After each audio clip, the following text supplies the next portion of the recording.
TV KPM.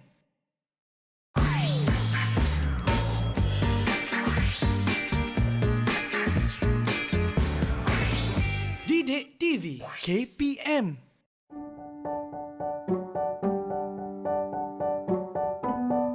A'udzubillahi minasyaitonirrajim. Bismillahirrahmanirrahim. Alhamdulillahirabbil alamin wassalatu wassalamu ala asyrafil anbiya'i wal mursalin wa ala alihi wa sahbihi ajma'in. Amma ba'd. Assalamualaikum warahmatullahi wabarakatuh. Alhamdulillah, hari ini kita dapat menyambung lagi pembelajaran kita dalam mata pelajaran Pendidikan Islam tingkatan 4. Apa khabar murid-murid Ustazah pada hari ini? Ustazah doakan kita semua beroleh nikmat kesihatan dan dilimpahi rahmat Allah Subhanahu Wa Taala sentiasa. Pada hari ini, murid-murid akan bersama Ustazah, iaitu Ustazah Hafizah binti Idris, dalam topik yang sangat menarik untuk sama-sama kita pelajari. Sebelum kita teruskan pelajaran kita pada hari ini, Ustazah ingin bertanya, pernahkah murid-murid mendengar perkataan akad? Sudah pasti ramai yang akan menjawab pernah, iaitu akad nikah. Ya, memang kita selalu mendengar perkataan akad nikah. Tetapi hari ini kita bukan belajar tentang akad nikah. Sebaliknya, tentang akad dalam muamalah Islam. Mungkin akad dalam muamalah agak asing dengan kita. Tetapi hakikatnya kita selalu berurusan dengannya. Ini kerana muamalah adalah salah satu daripada hukum fiqh yang berhubung dengan tata cara perhubungan sesama manusia dalam memenuhi keperluan kita berhubung dengan harta, seperti hukum jual beli, sewa menyewa dan sebagainya. Sebelum kapal kita berlayar lebih jauh, Ustazah harap murid-murid sediakan dahulu buku tulis dan pen untuk membuat nota dan catatan tentang topik kita pada hari ini. Sekiranya murid-murid mempunyai buku teks Pendidikan Islam tingkatan 4, bolehlah merujuk muka surat 133 hingga muka surat 142. Baiklah, jom kita lihat dahulu objektif pembelajaran hari ini agar murid-murid dapat mengenal pasti apa yang perlu dikuasai dalam tajuk ini. Pada akhir pembelajaran, insya-Allah murid-murid akan dapat: pertama, menjelaskan pengertian akad. Kedua, menjelaskan rukun dan syarat akad. Ketiga, menerangkan pengertian dan contoh jenis akad berikut, iaitu pertukaran, kebajikan, perkongsian, ejen dan jaminan. InsyaAllah, selesai pelajaran kita hari ini, kita akan dapat menguasai semua objektif tersebut. Murid-murid yang dikasihi sekalian, Islam adalah agama yang sempurna, merangkumi hubungan dengan Allah dan hubungan sesama manusia.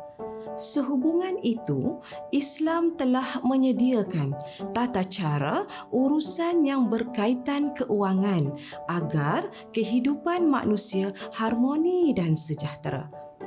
Tahukah murid-murid apakah yang dimaksudkan dengan akad dalam muamalah Islam? Maksud akad dalam muamalah Islam adalah lafaz ijab dan qabul dalam urusan perniagaan dan keuangan. Murid-murid, mari kita lihat apakah rukun dan syarat akad muamalah. Rukun akad muamalah adalah perkara yang mesti ada semasa berlakunya akad muamalah tersebut. Ia terdiri daripada: pertama, pihak yang berakad, iaitu penjual dan pembeli. Kedua, sesuatu yang diakadkan, iaitu harga dan barang. Ketiga, sirah, iaitu lafaz ijab dan qabul. Setiap rukun tersebut mempunyai syarat yang tersendiri, iaitu disebut sebagai syarat akad dalam muamalah Islam. Pertama, syarat terhadap rukun penjual dan pembeli mestilah pertama, baligh, iaitu telah cukup umur. Kedua, berakal. Penjual dan pembeli bukan orang gila atau terencat akalnya. Ketiga, penjual dan pembeli mampu memelihara dan menguruskan harta mereka sendiri. Keempat, akad tersebut melibatkan dua pihak, iaitu penjual dan pembeli, dan kedua-duanya bebas membuat keputusan tanpa paksaan. Kedua, syarat terhadap sesuatu yang diakadkan, iaitu barang dan harga. Pertama, barang dan harga mestilah wujud ketika akad berlaku. Kedua, barang yang halal. Ketiga, barang dan harga dapat diserahkan ketika akad. Ketiga, syarat sirah, iaitu lafaz ijab dan qabul. Pertama, lafaz ijab dan qabul adalah sepadan, iaitu tidak ada perbezaan antara ijab dan qabul. Contohnya, saya jual baju ini dengan harga RM100. Si pembeli menjawab, saya setuju atau saya beli dengan harga tersebut. Maknanya, tidak ada percanggahan antara harga penjual dengan harga pembeli. Kedua, lafaz ijab dan qabul tidak diikuti dengan syarat. Contohnya, saya jual kereta ini jika saya dapat menyambung pelajaran ke luar negara. Ketiga, lafaz ijab dan qabul berlaku dalam satu pertemuan akad tersebut. Jom kita lihat carta di sebelah untuk lebih memahami hubung kait antara rukun dan syarat akad.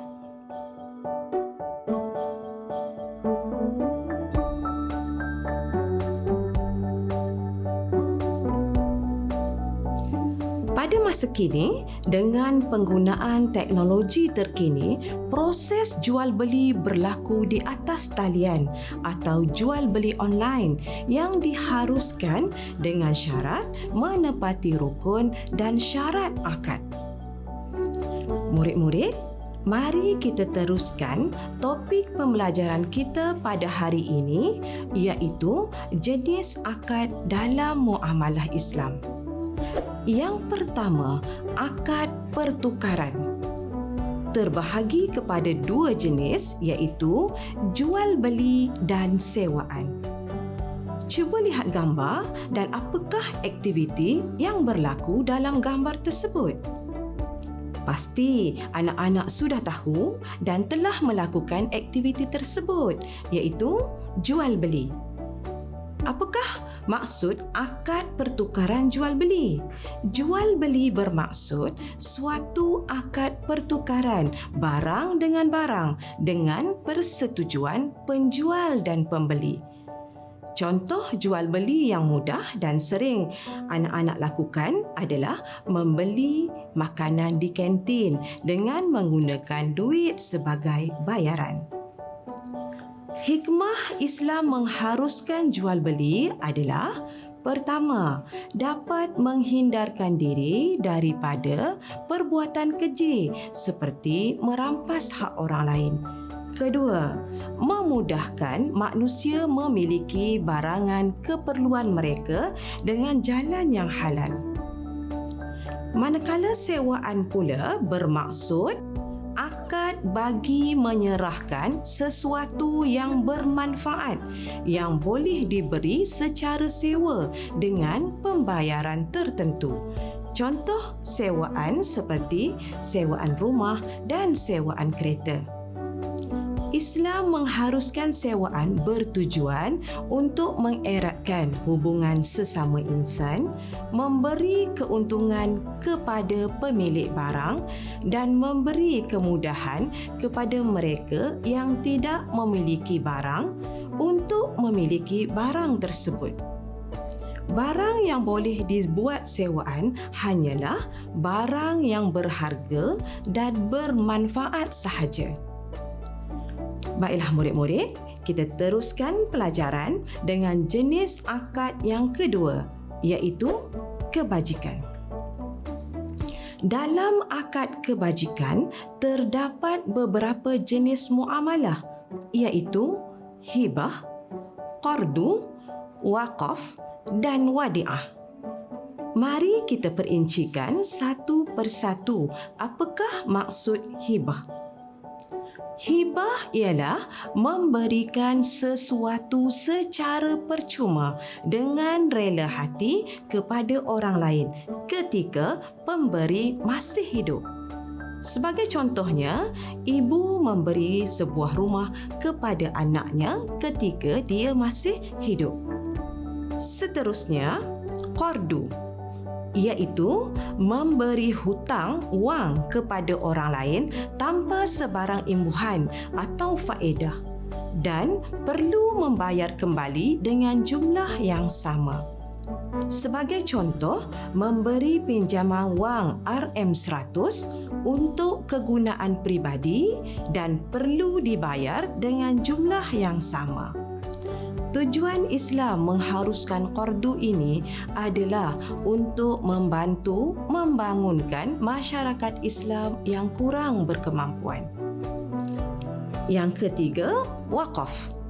Bermaksud mewakafkan harta yang dapat diambil manfaatnya serta kekal fizikalnya untuk penggunaan yang baik serta bertujuan mendapat keredaan Allah Subhanahu wa taala. Contohnya, mewakafkan rumah untuk pusat penjagaan anak yatim. Apakah pula maksud wadi'ah? Yang keempat, wadi'ah bermaksud memberikan sesuatu barang kepada orang lain agar dapat disimpan dan dipelihara seperti yang sepatutnya. Contohnya, simpanan wang di bank. Keempat-empat jenis muamalah ini iaitu hibah, qardu, waqaf dan wadi'ah lebih bersifat menjaga kebajikan pemilik harta dan menjaga kebajikan mereka yang tidak memiliki harta dan memerlukan bantuan. Alhamdulillah, semua sudah memahami apakah akad muamalah kebajikan. Kita beralih kepada akad muamalah yang seterusnya iaitu perkongsian. Akad perkongsian terbahagi kepada dua jenis, iaitu musyarakah dan mudharabah. Apakah musyarakah? Musyarakah bermaksud akad yang menetapkan sesuatu harta atau perniagaan yang dikongsi bersama oleh dua orang atau lebih. Contoh musyarakah adalah perkongsian untuk menubuhkan syarikat perniagaan. Melalui musyarakah atau lebih kita kenali sebagai syarikat, memberi peluang untuk membangunkan ekonomi umat Islam secara berkumpulan, saling bekerjasama memajukan syarikat dan keuntungannya dibahagi antara ahli syarikat. Sementara itu, mudharabah bermaksud akad yang dilakukan oleh pemodal dengan menyerahkan modalnya kepada pengusaha agar dapat diniagakan dan keuntungan dibahagikan antara mereka.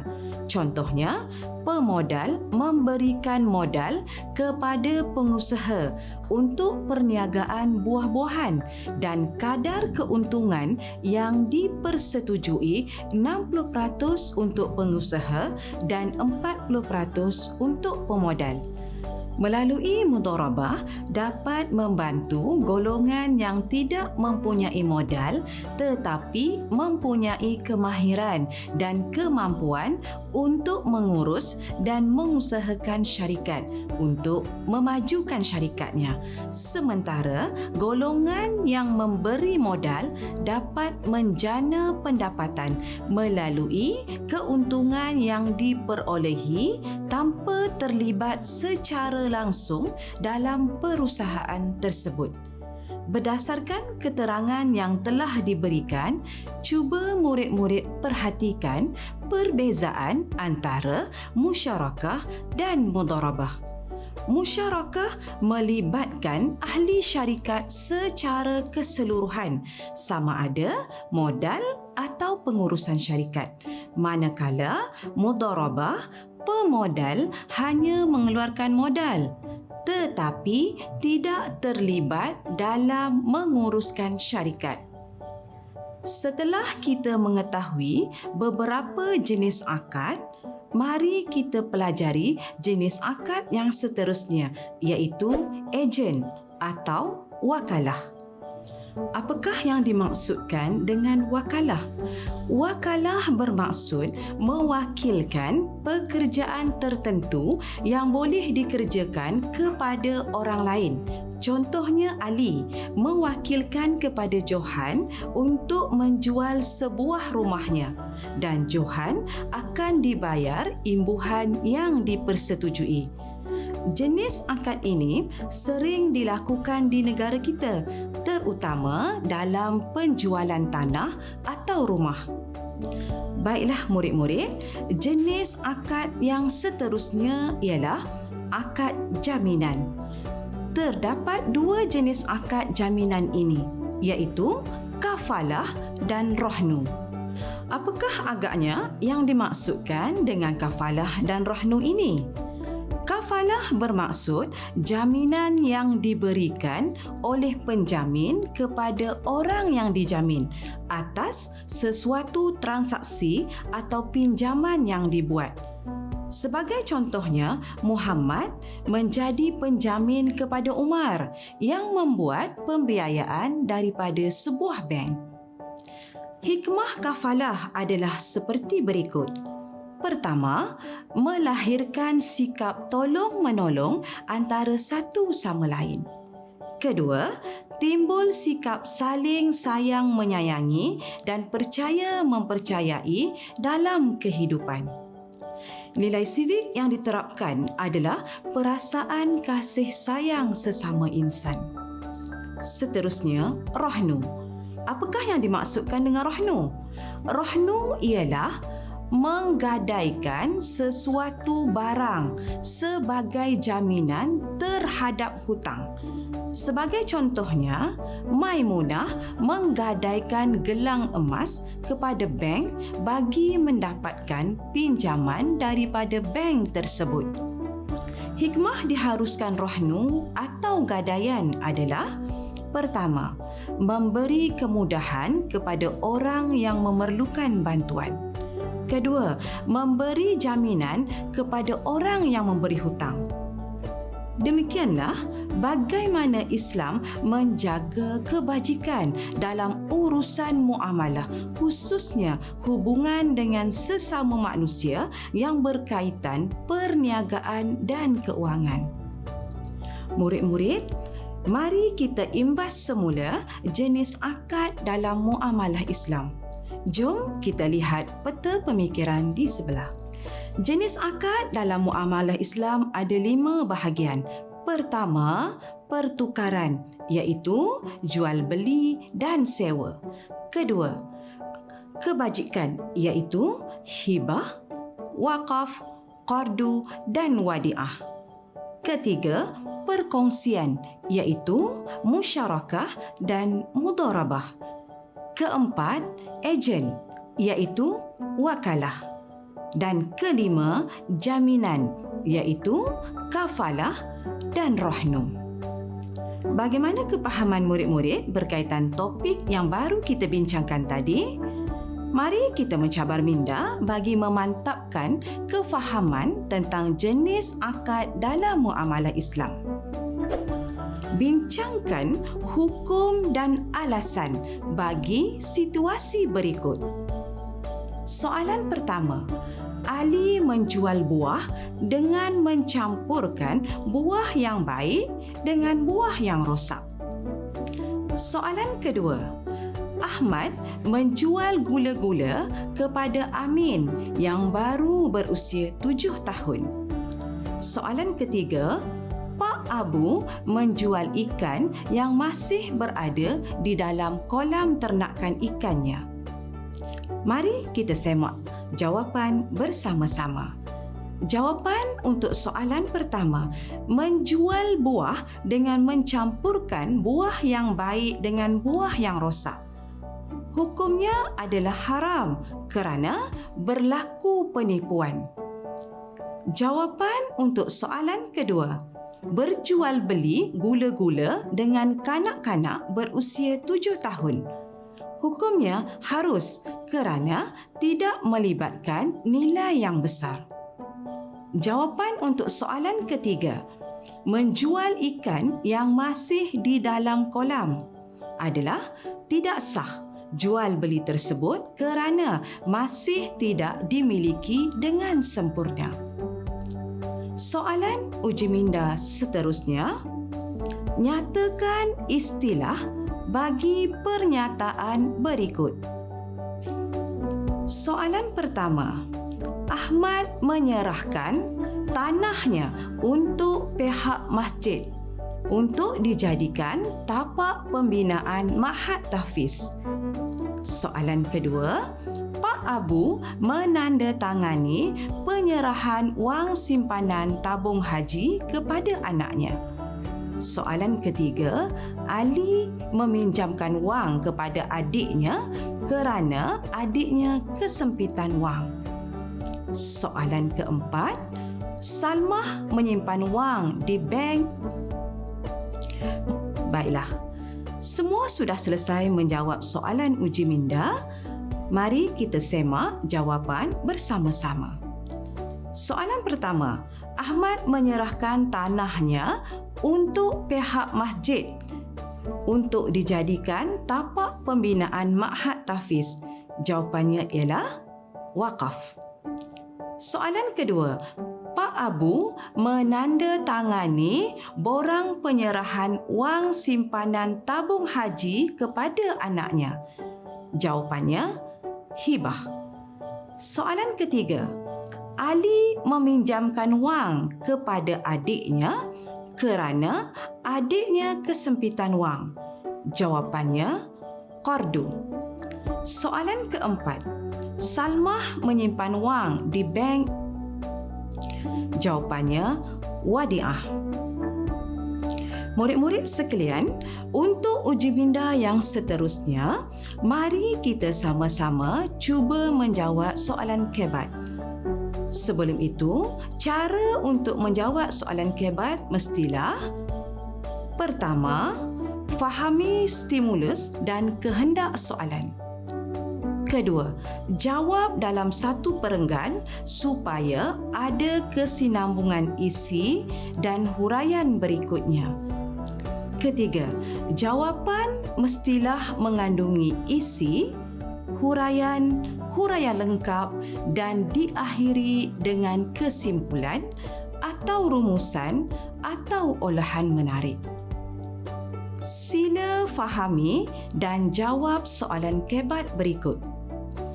Perniagaan atas talian semakin popular dan mendapat sambutan hangat daripada masyarakat dewasa ini. Kemukakan hujah anda tentang kelebihan melakukan urus niaga seperti pernyataan di atas. Sebelum menjawab, perhatikan dan fahami stimulus serta kehendak soalan. Stimulus menjelaskan tentang perniagaan atas talian yang semakin mendapat sambutan. Kehendak soalannya adalah kelebihan melakukan perniagaan atas talian. Seterusnya, cuba jawab soalan kebat tersebut berdasarkan kehendak soalan.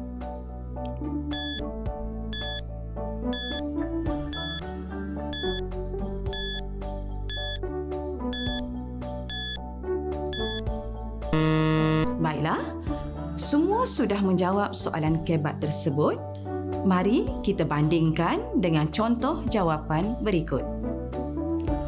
Jual beli dapat dijalankan dengan lebih mudah dan cepat adalah isi kerana pihak peniaga tidak perlu mempromosikan produk mereka di luar seperti pasaraya.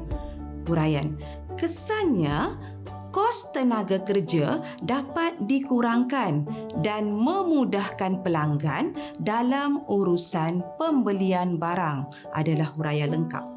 Oleh itu, setiap transaksi yang dilakukan hendaklah menepati syarat supaya mendapat keberkatan Allah Subhanahu Wa Taala adalah kesimpulan.